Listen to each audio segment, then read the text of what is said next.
Right, for everyone out there who's dealing with chronic fatigue or just feeling tired or simply not feeling like yourself, I'm rounding out this series talking about your energy, your cellular energy and biological bankruptcy with this idea around zombie cells. That's right, you might have zombie cells that are taking over your body and impacting how you feel. Now we're going to talk a little bit more about cellular senescence and inflammaging. Senescence, when I say that, it's another way, it's kind of like a soft way of saying cell death. But senescent cells are cells that are not growing, they're not dividing, they've hit their end of their lifespan. And instead of dying and going away, they're just simply hanging around your tissue. But they're still metabolically active, they're just not working. It's like having somebody in a group that's just hanging out there but not doing their job. So some people will call these zombie cells, and the zombie cells are just spreading more of the bad stuff. So they're spreading the pro-inflammatory cytokines, and they're spreading things of inflammatory molecules all throughout the body, and they're recruiting immune cells to become pro-inflammatory rather than anti-inflammatory, and this results in chronic inflammation or inflammaging, and that is causing accelerated aging. And whenever I use the word aging, I cringe a little bit because it's not just about getting old, but it's even around ideas like your fertility is declining in your 20s versus in your 40s or 50s, or your hair, you're losing your hair, or your skin is changing faster, or you're going gray. These are all inflammaging signs and things that should be taken seriously.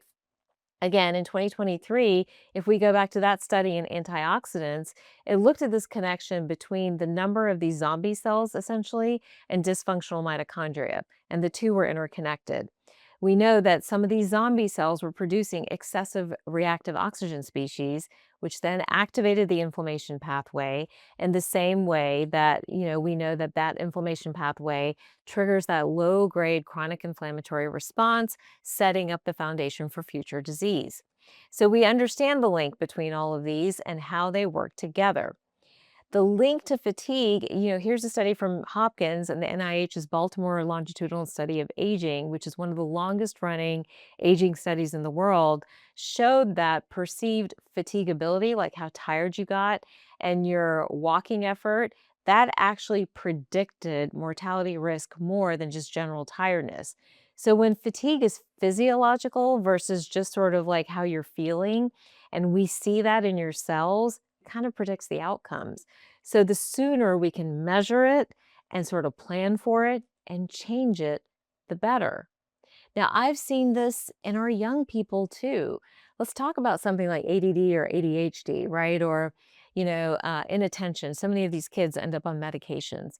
Well, when we look at the mitochondria and when we look at cellular health for many of these, they are suffering from everything we just talked about: mitochondrial dysfunction, NAD depletion, and definitely inflammation.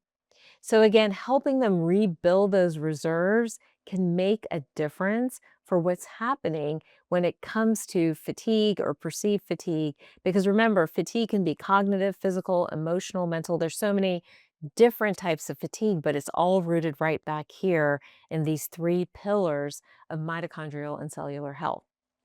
So bottom line, we've got to reverse biological bankruptcy. Let's take a few minutes to talk about the best way to do this. All right, what does this mean? So you're biologically bankrupt, you bought into this idea. We know that we need to replenish everything. We want to improve mitochondrial function, replete NAD, prevent inflammation and inflammaging. Here we go. Number one, mitochondrial support starts with, I'm going to leave a blank, let you fill it in for a second, and you may be surprised by this. It actually starts with sleep, which means I'm screwed. But anyhow, mitochondria do the majority of their repair and their renewal during deep sleep. It includes one strategic movement because sleep is critical for the body. And it's probably where I honestly will often skim. So I'm trying to be better. I'm trying to force myself to sleep. The second is exercise and movement. And we understand that even moderate aerobic exercise, even if you're not sweating and if your heart rate's not going up into zone 3 and zone 4 and all those different things, is one of the most powerful ways to improve mitochondrial biogenesis or rebirth of your mitochondria. So this is another way for you to take control of the situation: sleep and movement. We can all do that. And it includes targeted nutrient support. So CoQ10, magnesium, B vitamins, these are all things that I've talked about for years. We actually measure and test them at Whole Plus to understand where you are, whether you're a child or an adult. We can look at all of this. All of these things are things you can do right now to improve your cellular health and turn biological bankruptcy around. The second is rebuilding your NAD stores. Remember, that's our cellular transport. So NMN will help, and our supplementation will help too. But I like direct delivery of NAD because I feel like NAD, when we do that, whether it's by shot or by IV, it's a direct sort of influx of that power. Now, if you can't do that, then you want to address some of the derivatives of NAD, which include NMN, as one of them to improve. But then you also work on, the gut bacteria, on inflammation, on chronic stress, and all these different things. All right, the third, how do we get rid of those zombie cells? What do we do? How do we clear them out? So there are actually some things that have been shown in practice to help that. Quercetin is one, which is surprising to me in research.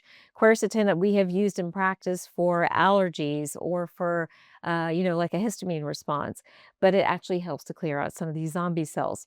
Intermittent fasting also helps. It activates autophagy. I never say that correctly, but that's a cellular housekeeping mechanism to help clear out damaged cells and organelles that have dysfunctional mitochondria.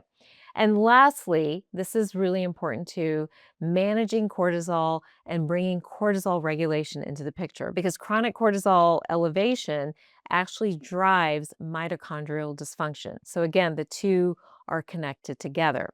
So these are all ways that we can actually control what is happening with our cellular health, with our energy, and we can stay out of biological bankruptcy. And it's something that we need to start understanding better because I think it's a threat for our generation and the generations to come because the environment, how we live, what we use, our inputs are all changing. We're running at a faster pace than ever before, cognitively, mentally, emotionally.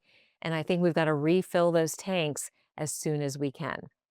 All right, that rounds out this conversation around biological bankruptcy and cellular health, how you can identify it, what it may mean for you personally and for your family as a whole.